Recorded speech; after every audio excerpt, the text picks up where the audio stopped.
The other video might be not so good in sound because I see that the configuration was changed. So Ctrl-T, there you have it. I should say something, right? Clear. So I have now, because of I removed the Linux kernel and Linux headers, and the only thing it can fall back to is the Linux clear.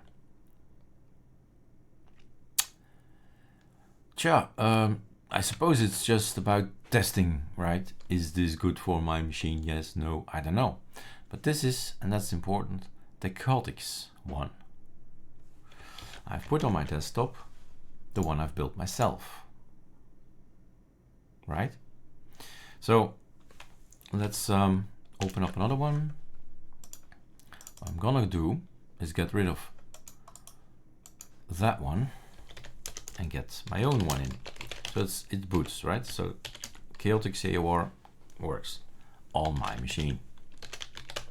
Clear, and then a 6, and Linux, another one, Linux clear, and this time the headers. When I do this, yes, -u, check. Then we should be at version 13, and you see that's gone. Oh, I forgot to remove the Broadcom again. So that needs to go, so my installation goes a little bit quicker. That's all. Sudo pacman -remove Broadcom stuff. I don't like Broadcom stuff. Don't have it. Don't have the hardware. Why should you keep making drivers for it? All right. My kernel, number 13. The other one was 12. I'm gonna stop the video and reboot again.